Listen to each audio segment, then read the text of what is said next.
নমস্কার। শুভঙ্কর ভৌমিক আমার খুব পুরনো ফলোয়ার।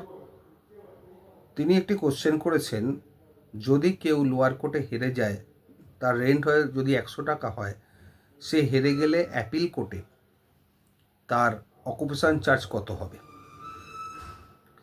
তো অ্যাপিল করলেই কিন্তু অকুপেশন চার্জ দিতে হবে না।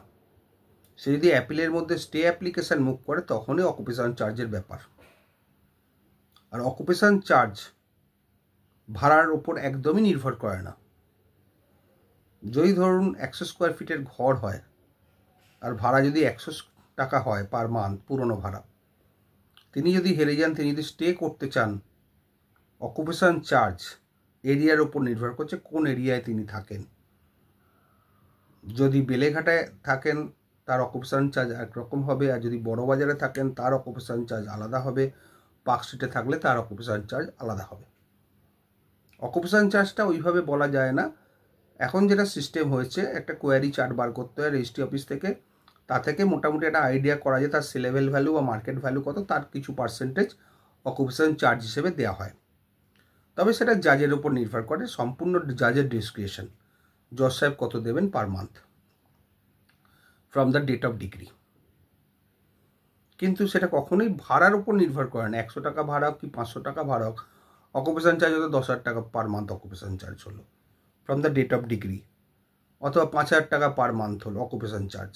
অকুপেশন চার্জ আর রেন্ট সম্পূর্ণ আলাদা। রেন্টটা কন্ট্রাকচুয়াল টেনেন্সি খতম হয়ে যাচ্ছে, শেষ হয়ে যাচ্ছে ডিগ্রি অফ এভিকশন বেরোনোর পর থেকে।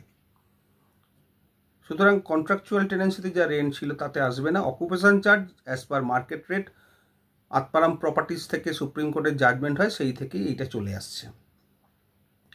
তার আগে অকুপেশন চার্জ ছিল না, স্টে হতো, স্টে মানে অ্যাপিল করলেই তখন স্টে ধরে নেওয়া হতো, তখন সিস্টেম অন্যরকম ছিল। এখন কিন্তু সেই সিস্টেমটা নেই। স্পেসিফিক স্টে অ্যাপ্লিকেশান মুভ করতে হবে, তবেই স্টে হবে এবং কোর্ট অর্ডার দেওয়ার পরে। এখন কন্ডিশনাল স্টে মানে একটা মোটা টাকা অকুপেশন চার্জ ধার্য করা হয়, সেটা যদি দিতে পারে তবেই স্টে থাকবে, নাহলে স্টে রিজেক্ট হয়ে যাবে। অ্যাপিল যেরকম আছে থাকবে। স্টে রিজেক্ট হয়ে গেলে ল্যান্ডলর্ড বা ডিগ্রি হোল্ডার তখন সেটা এক্সিকিউট করতে পারে থ্রু বেলিফ অ্যান্ড পুলিশ। কোনো বাধা নেই। অ্যাপিল পেন্ডিং থাকলে এটা কোনো বাধা নেই যে তিনি বেলিফ এবং পুলিশ দ্বারা এক্সিকিউশন করতে পারবেন না বলে এরকম কোনো বাধা নেই। অ্যাপিল পেন্ডিং, কিন্তু সেটা মানে এই নয় যে স্টে হয়ে গেল লোয়ার কোর্ট তার মতো প্রসিড করবে। এবার তিনি আরেকটা জিনিস হচ্ছে, হাইকোর্টে যদি অ্যাপিলে যায় তখন কত অকুপেশন চার্জ হতে হবে সেটার নাই বা বললাম। লোয়ার কোর্ট যদি 10,000 টাকা পার মান্থ অকুপেশন চার্জ হয়, হাইকোর্টে গেলে সেই এমনটাই কম করে 25 থেকে 30,000 কি 40,000 পার মান্থ হবে।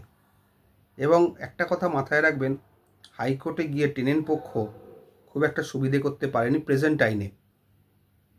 কারণ তারা যদি একবার মামলায় হেরে যায়, অ্যাপিল যদি হাইকোর্টে হয়, তাহলে যে occupation charge from the date of decree কল্পনা করা যাচ্ছে না। এখন প্রচুর টাকা অকুপেশন চার্জ দেয়, নাহলে স্টে দেবে না।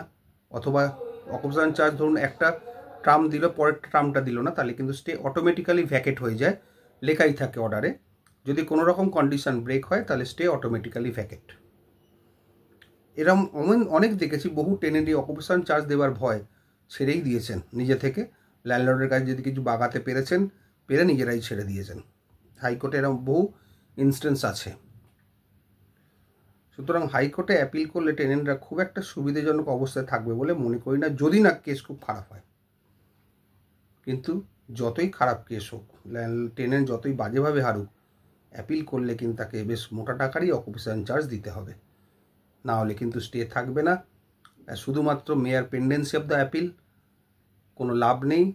বেলিফ এবং পুলিশ নিয়ে দখল নেওয়াই যেতে পারে। আশা করি শুভঙ্করবাবু বুঝতে পেরেছেন। ভালো থাকবেন। কোশ্চেন করার জন্য ধন্যবাদ। আবার দেখা হবে। Good bye, good night.